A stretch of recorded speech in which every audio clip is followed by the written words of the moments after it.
So let us understand what is the meaning of the word risk. We know that, we have already learned, maybe you guys would have already learned in your AA syllabus, that risk is where the auditor expresses an inappropriate opinion. So the same concept applies here as well, because it's not going to change, right? So risk for an auditor is where he's expressing an inappropriate opinion. What is an inappropriate opinion? Where the financial statements are materially misstated, but he is saying that it is true and fair. We would have learned this in your AA, or even if you are exempted route, you would have learned it in your lower subjects that you have gone through. So if an auditor gives an inappropriate opinion where the financial statements are misstated, but he gives true and fair, it's an inappropriate opinion. So that's a risk, and that is a risk for an auditor. But before we go, let's try to understand how the situation folds up to say that the auditor might give an inappropriate opinion. For that, let us try to understand something that goes through our daily life. Let us say you guys are ACCA students, and you have successfully passed the ACCA paper. You've become an affiliate. Now you want to apply for a job. So you have applied for a job and you have an interview the next day in the morning. Okay, let's go back to some years before, okay, where it's an offline interview, not an online interview. Okay, so you have been invited for an offline interview. So it's the day of the interview, morning. You wake up, and let's say in this situation you are John. You are like John. Okay, so John is leaving his home to attend a job interview for his first job. However, John, who usually travels on his two-wheeler, is worried looking at the weather condition that it could rain. So he has a two-wheeler and he wants to travel to the interview on his two-wheeler. But when he came out of his house, he realized that there is an overcast and the weather looks bad and it could rain. So he is worried that he might get drenched on his way of the interview. So towards traveling to interview, he might get drenched. He might completely get wet because of the rain.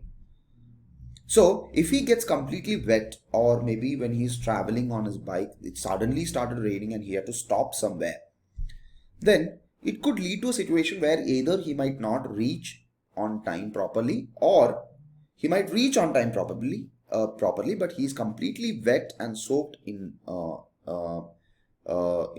rain. Because of that, he might lose an edge of the interview. His confidence is gone and he might lose his edge of an interview, or in fact the interviewer might judge him, saying that he could have be dressed more clearly or cleanly, or they could say, oh, you know what, he could have come to the interview a bit more early. So those things could happen. So because of that, because of this rain, it can lead to a situation where he might be drenched during the time of interview, or he might reach late and resulting him not getting a job. So there could be a situation where he might not get the job. So the above example explains a situation where John, to achieve the goal of getting the job, could result in him exposing to a danger of losing his opportunity. So his goal or objective is to get a job, but there a situation arises. And what is the situation here? Rain. So a situation called as rain arises, due to which that situation exposes him to danger and lose his opportunity. So he might lose his opportunity of getting a job because a situation called as rain could arise and he might lose his job. However, the situation is not totally unavoidable. It's not totally unavoidable. John, to achieve his goals, has to face this risk, or mitigate it, or avoid it completely. So these are the three options he has. He can either face the risk, mitigate it, or avoid it. Three options: face it, mitigate it, avoid it. So he can, one, skip the interview and do not go. So that's avoiding. So he can say the situation that I don't want to go to the job. So because of that, he might lose his opportunity, of course. So he might lose the job. If he is not going, then he might lose the job. So this particular situation could lead him nowhere. He can take a chance thinking that it might not rain. Here the risk factor is very high. So if the risk factor is very high, he's in a do or die situation. Either he might win where it might not rain and he might get the job, or he might lose completely where it will rain and he might lose the job. Or he has another option to mitigate it by traveling in auto, car, public transport, or for cheaper he can buy an umbrella and carrying it along with him. So definitely as an auditor, we cannot say that, okay, the company is having a risk, so we don't want to audit the company. If the auditor takes that route, then auditor will not get any revenue. He might not be getting any fees. Definitely he cannot face the risk. Not going to happen. There's no do or die situation here. For the auditor, if he faces the risk, he will be completely under high issue. He'll be facing a high issue where he might give an inappropriate opinion, and the next time he might not be even able to audit any company because his license would be cancelled. Because he gave an inappropriate opinion, there is a huge penalty, the company went bankrupt, the company did this, company did that, company did fraud, and regulators investigated the auditor, and he lost his license and he is under huge penalty now. So he cannot face the risk, right? He cannot face the risk. So only issue is to mitigate the risk. But the risk that John faces here is not concerned with the auditor. I mean, there could be some degree of concern, but that's not what the auditor's risk is. So let us look at this option. The first one, John is completely avoiding the risk and by deciding not to go. But in second one, he is taking 100% risk and facing it with proper safeguards. Would either way, it might rain or not rain, and he will be able to attend the interview, but will rain, thereby ruining his opportunity. However, in the last option, John is taking the safeguard and avoiding the risk, where by buying an umbrella or a raincoat for a lower cost, and thereby resulting his goal. Hence, the risk can be quantified or analyzed, and the effect can be minimized with good effective measures. So definitely one thing you need to understand is that we can mitigate the risk. So the risk can be mitigated because risk can be quantified and analyzed. Alright. So now look at this.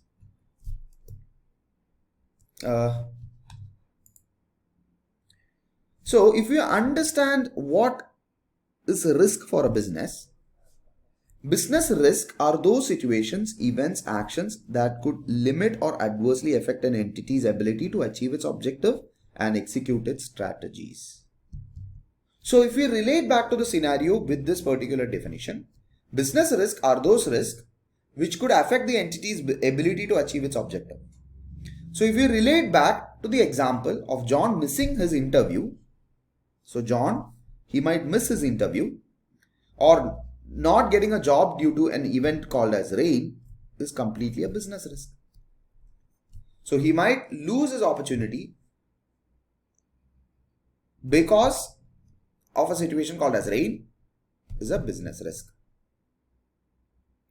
However, audit risk are those where the auditor expresses an inappropriate audit opinion when the financial statements are materially misstated. Now let us say, to understand this, let us relate back to this same situation. Let us say John is a tech savvy. So before coming out of his house, he checked his phone to see if it's going to rain in another 1 hour or 2 hours. And the weather report said, no, it's not going to rain. So John decided, okay, you know what, I'll take my two-wheeler and go. Because I'm relying on weather report, right? Weather report are, experts in this field. They know to read the weathers very well, and they are giving an opinion. So they gave an opinion that it will not rain. Now he, in fact, took a scooter and went. In the middle of the road, halfway down, it started raining heavily. He completely got drenched. He had to stay near a pillar or stay near a shop to get to wait for the rain to reduce. So what is happening here? So John, in order to mitigate his risk, he depended on an expert called as auditor, like a weather report. And the weather report, did he give an inappropriate opinion? No. The weather report gave an inappropriate opinion. And that inappropriate opinion is called as an audit risk. So take the same situation with respect to the shareholders. So let's take the same situation with respect to the shareholders. So let's say there are shareholders. Now the shareholders have invested in the company. Right? Now what is the risk for the shareholders? The shareholders' risk is that they might lose money, or the management might do some fraud, or there could be some serious issues with the management. Lot of things. Likewise, there could be lot of things for the shareholders. Right? There could be lot of things for the shareholders. So that is a business risk. So where the shareholders might lose money is a business risk. I'm putting it as BR. So to avoid this, what they will do, shareholders might employ auditors who will look at the financial statements of the company and give an opinion to the shareholders.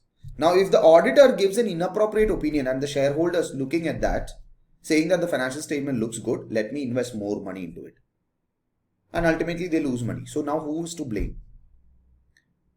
Now, because the auditor gave an inappropriate opinion, the decision of the shareholder got impacted. Likewise, because the weather report gave an inappropriate report or opinion that it might not rain, John took his bike and went to the interview. And in the middle of the road, he got drenched heavily.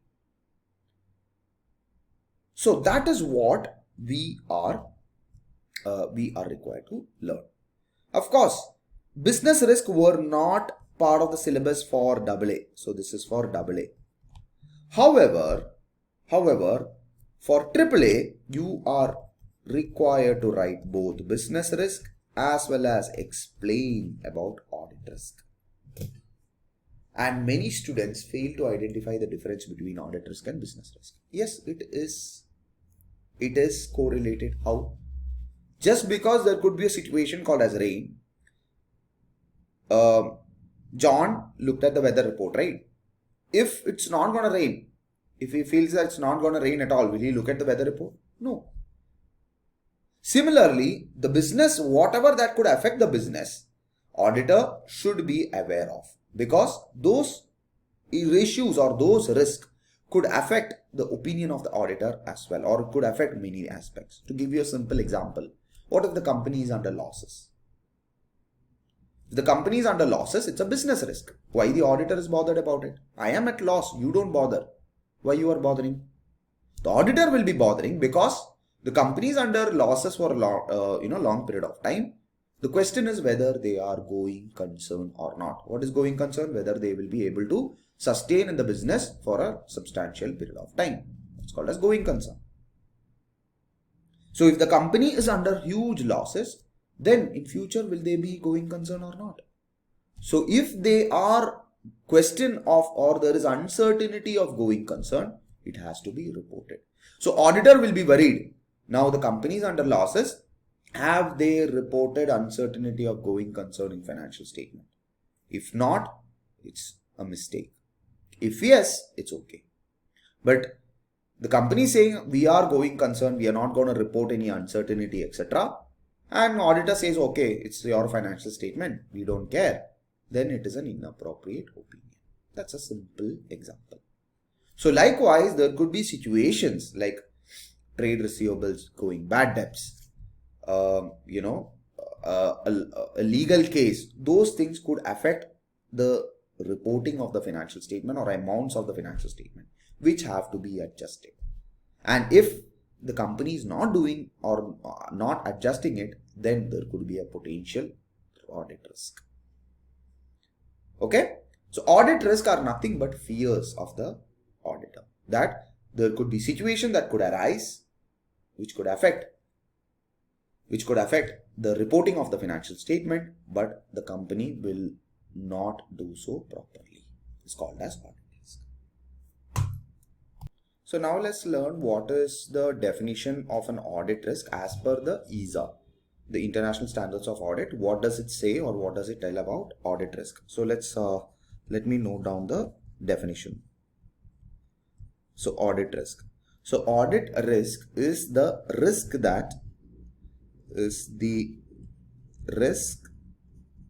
that an auditor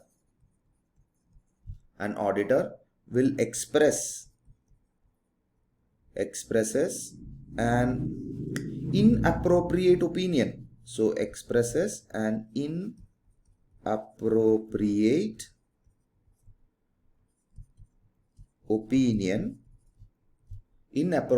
opinion when the financial statements are materially misstated. So when the financial statements are materially misstated, the auditor will express an inappropriate opinion. So what is the inappropriate opinion that he might issue when the financial statements are materially misstated? Which is a true and fair. So if he gives a true and fair opinion when the financial statements are materially misstated, that will be considered as an audit risk. So audit risk is the fear of the auditor. You can call it in that way. He's a fear. So he's worried. The auditor is worried. He is worried that he might express as an inappropriate opinion. If you watch cricket, when the umpire gives him out and it's a not out, he's worried. Okay, my result will be incorrect. That's a fear. So when an auditor is going to audit, when he is planning for an audit, he will check what all possible situations that could arise that could lead to a potential misstatement in the financial statements. That's what he's trying to identify, and that's what he's trying to note down. So the auditor will check potential misstatement. So what he will do, he will check the potential situations that could lead to financial statement being materially misstated. Okay, this is the simplest explanation of the audit risk, and this is as per ISA. The first one is as per ISA. So this is as per ISA. Okay. Now this particular situation, or the situation that we might incur, which is the audit risk. Okay. So the audit risk, right, that we have can be divided into two aspects. Okay. It can be divided into two aspects. So the audit risk that we have can be divided into two aspects, or two kinds of risk. What are they? Number one, which is risk of material misstatement. Okay, risk of material misstatement. Second, okay, second is the detection risk. So risk of material misstatement, and second is the detection risk. The risk of material misstatement is with the organization or the company. I'll put it as, in a simple way, I can put it as client. Okay. Whereas the detection risk is the responsibility, or is with the auditor. It is on his hands. So what are risk of material misstatement? Risk of material misstatement are the risk that financial statements are materially misstated prior to the audit. So financial statements, so risk of material misstatement are financial statements, are risk that the financial statements are materially misstated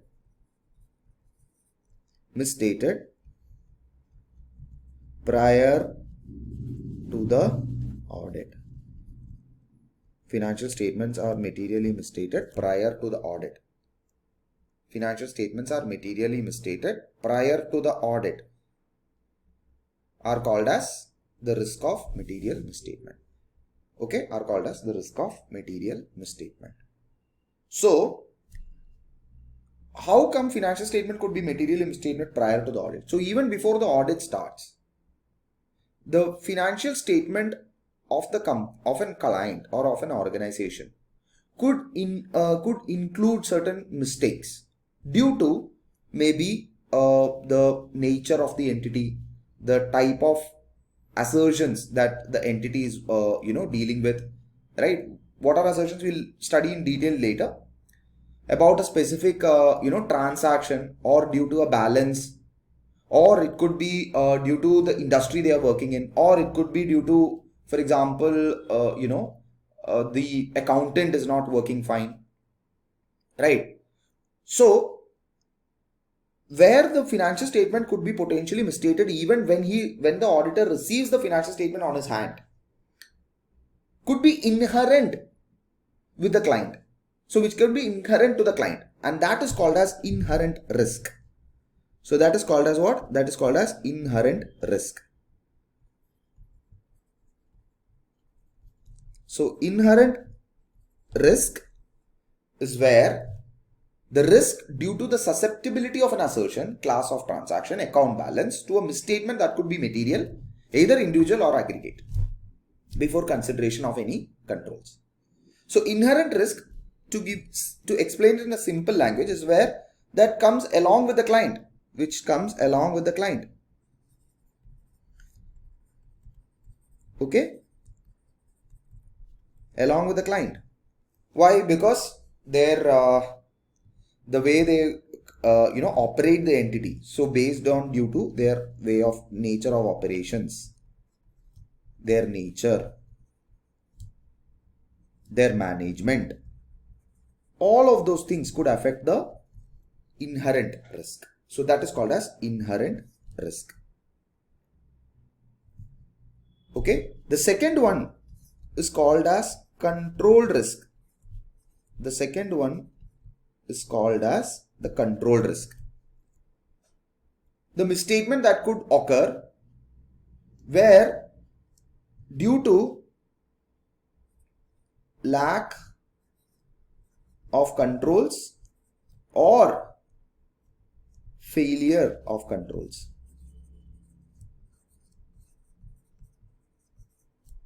Now, failure and lack of controls, we can say in a simple language, where the misstatements are not prevented or detected. So lack of prevention or detection of material misstatements.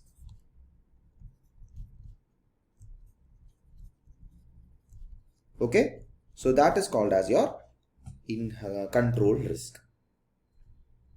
So what is your detection risk? So we talked about inherent risk, which comes along with the client. The way they operate, it comes along with it. Control risk is basically based on their controls. Like if they are not having a good control, if they are not having a strong control, it could affect the financial statement, and that is called as control risk. That is called as a control risk. So the controls of the company which they have established, they're saying that have established, might not be working fine, or they have not established a control at all. There is no control. So either failure of controls or lack of controls. That is called as control risk. Okay. So what is this one? Detection risk. Detection risk is completely with the auditor. So the third type of risk is called as detection risk. Now this is the auditors to be blamed. This is the auditors to be blamed due to I would put it as the procedures performed by the auditor to reduce to the low level will not detect the misstatements due to auditors failing to detect material misstatements. Failing to detect material misstatements in financial statements. That is called as detection risk. So inherent risk, to give you an example, a company that is coming from banking industry is inherently risky entity. They could have money laundering issues. Their regulation could be very strong. Their transaction could be very high. And the banking will have a lot of control. So there could be control risk where the controls are failing. It's a control risk. Detection risk is where there are mistakes. The auditor, what he did is he selected samples. He got the evidences. He saw that, he did not see that they are not matching, but rather he closed it. That's a detection risk. Where the evidences are not matching, but he could not detect. So detection risk. And the detection risk could occur because of two reasons. Okay, the detection risk could occur because of two reasons. Okay, one is sampling risk. Sampling risk. Second is non-sampling risk. Okay, sampling risk, and the second one is non-sampling risk. See, I'm not explaining this again in details because this is the base. You have already learned this in AA, so you're expected to know this. But I just don't want to carry on without explaining this to you, so that I'm explaining this in a summarized manner. And I'll be giving you a quick reading material which you have to read before we go to the next topic on risk, audit risk, which is the ISA 315, which we are going to cover in the next video. But now, understand the risk. What is the risk? So the sampling risk we understood. Okay, the sampling risk we understood. So sorry, there are two types of risk, which is the business risk, and there is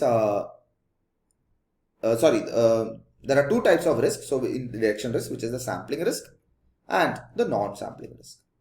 What is the sampling risk? Sampling risk are those risks that arises from the auditor's conclusion based on the samples. Okay, based on the samples. So sampling risk could occur due to two reasons. So sampling risk could be where, could be due to choosing incorrect samples. Incorrect samples. So as you know, the auditor will give reasonable assurance. So when he is giving a reasonable assurance, what he does, he'll take samples from the accounts, and only based on the accounts he will give reasonable assurance. He's not going to test the entire transactions. He's going to take samples from the transactions of the accounts, and then if the samples match, he expects that the sample represents the population. So he will give a reasonable assurance. So what if he chooses incorrect samples? So he chose, let's say, 10 samples. The 10 samples had no problem, but the 11th sample had a problem, and he didn't choose that. So choosing incorrect samples due to the methodology you chose, all those things could vary. So choosing incorrect samples could be one of the reasons.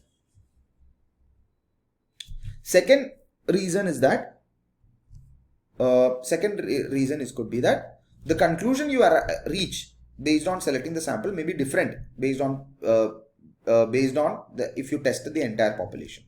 So testing whole versus testing samples.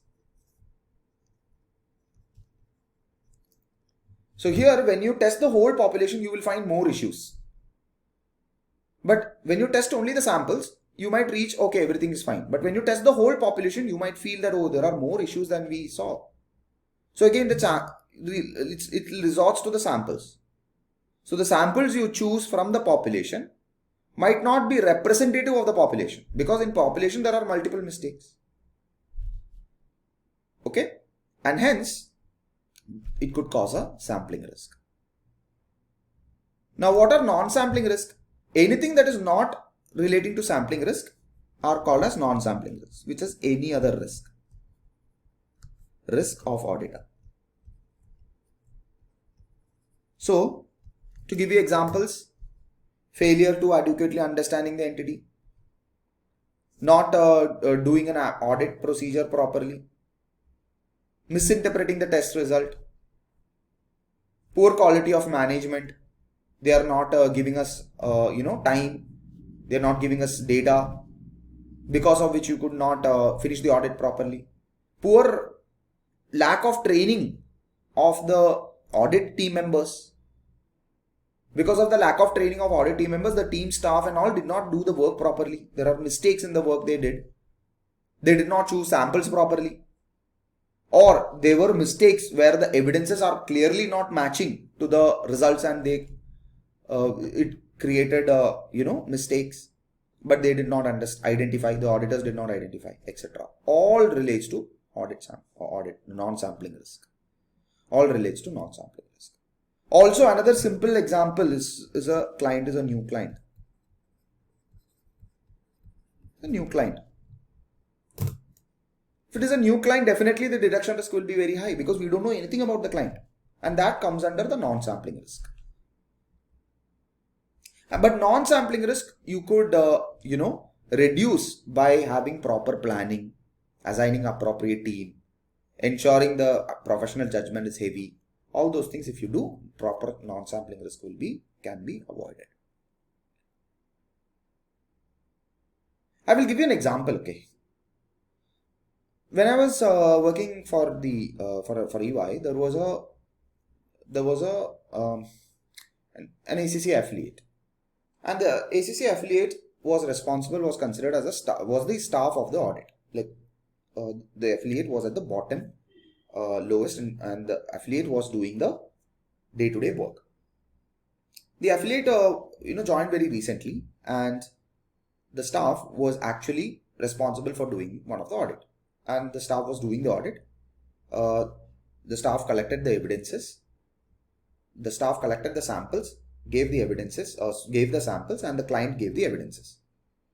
For one of the expenses, it was like kind of like I don't remember the correct expense, it was an expense. The staff checked the invoices and said everything is okay. Now the expense came to me, like for review. And when I was checking the expenses against invoices, I was not able to match it. And when I checked it, I realized that this expense is a prepaid expense. The expense period, which is date, which is mentioned in the invoice, the expense date which is mentioned in the invoice was for future date. Like starting from the, let's say for example, today's date for 12 months, and in between the year end comes. So 3 months before the year end, for next 9 months it was after the year end, which means 9 months is a prepaid expense. And the amount was material, and the staff did not identify this. The staff said, and the client, what did they do? They put it the entire amount of expense. Instead of showing a prepaid expense, they put the entire amount as an expense. So now what will happen? Very simple thing will happen. What is that?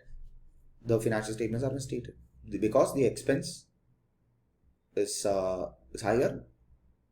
The expense is lower. The expense is shown as higher. The financial statement is misstated, and the prepaid expense is lower. So this is a problem, right? And this error or this particular mistake the staff did was a detection risk, non-sampling risk. Because the staff did not go through the evidences properly, did not apply the matching of the evidences properly, there was a mistake, and the mistake led to. So that's about detection risk. Now, just to come back to the inherent risk, the risk of material misstatement. The risk of material misstatement have two levels. Okay, so they exist due to two levels. One is at a level of financial statements. So at a financial statements level. So a financial statements level. Financial statements level. Okay. Second at an assertion level. So assertion level. So financial statements level. So I'll write it as financial statements level. So financial statements level or assertion level. Now, the financial statements level, the risk of material misstatement could occur at a financial statements level where they may affect the entire financial statement. They may affect the entire financial statements. What are the examples? Operating losses, which could lead to going concern issues.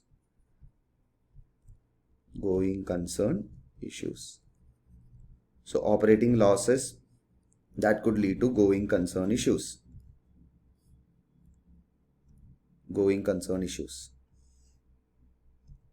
So operating losses that could lead to going concern issues. Client's information system are assessed poor information system, poor IT systems of the client. Now, if the IT systems are poor, what could happen? It could lead to lack of controls.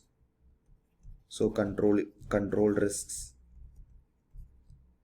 Or there could be mistakes, the records could be problems, and it could affect all the assertions, all the transactions it could affect. Then, what is the next one? Integrity of the management. Integrity of the management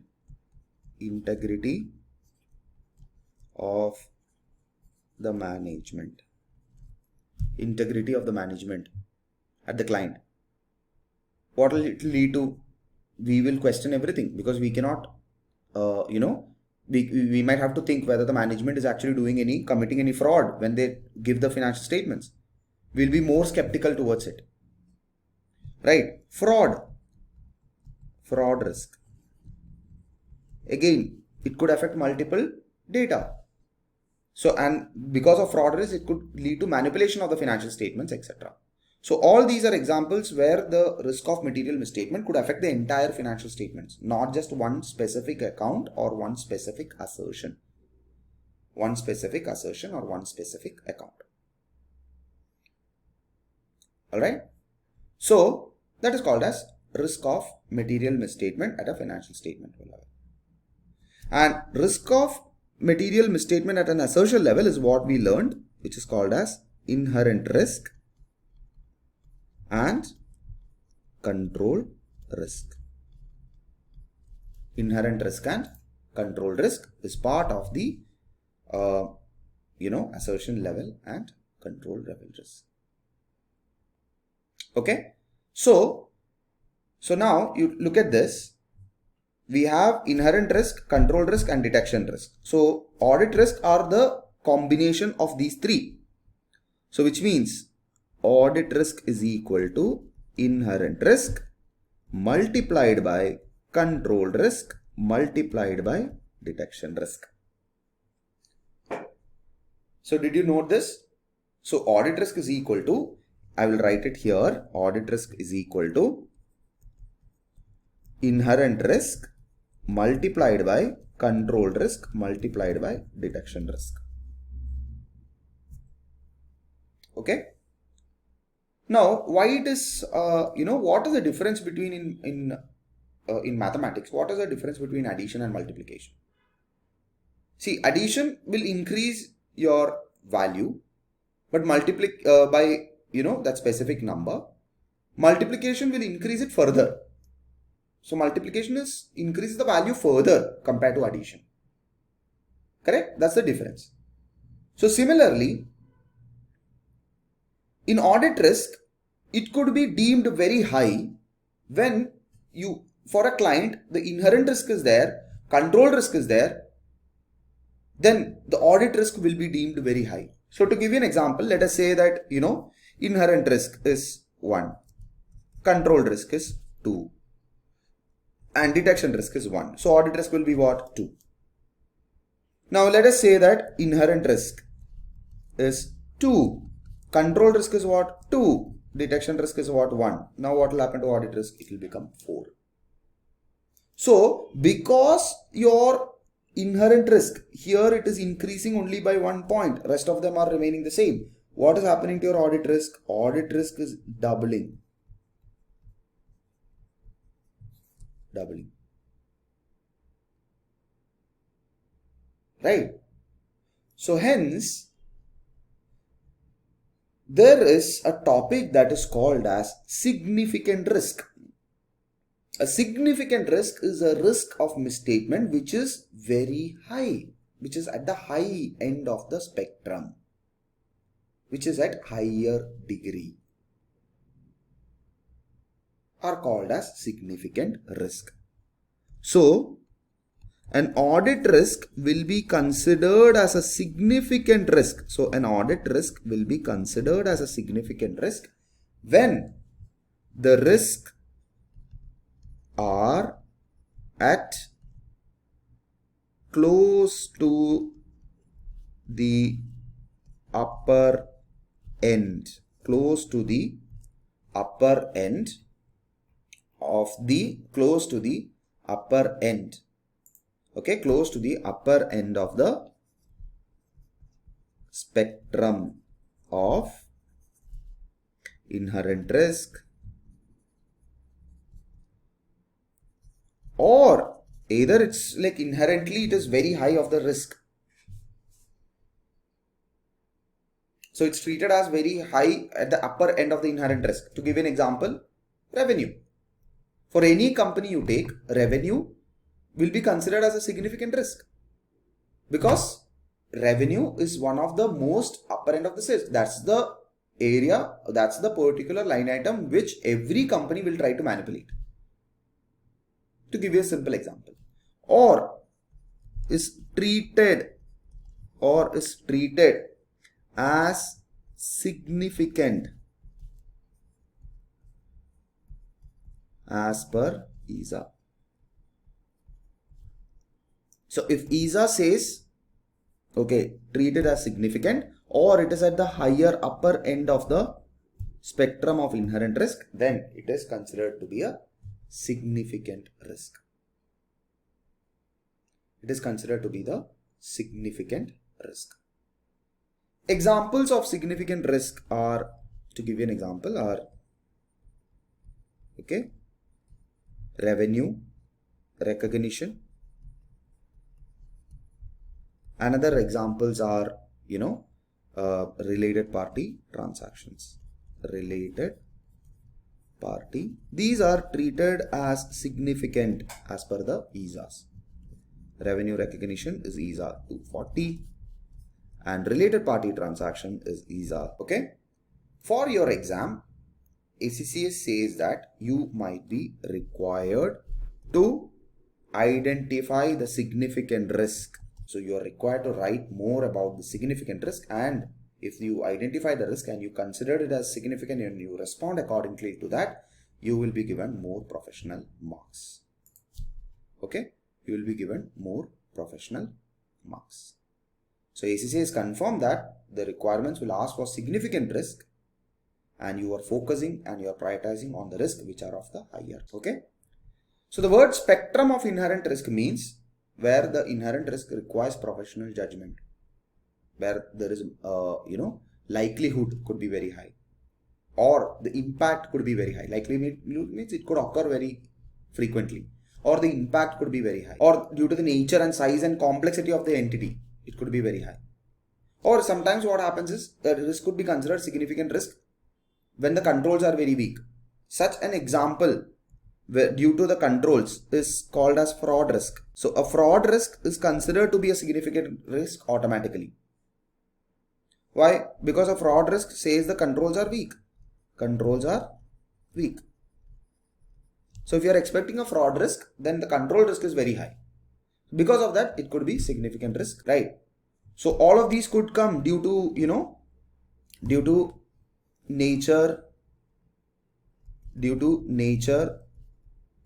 and complexity of the audit. Complexity. Second, it could come due to exercising higher professional judgment. So requiring professional judgment. Third, due to the size and due to the size of the transaction, which is the magnitude, the likelihood, how frequently it could occur. That could also call for a significant risk.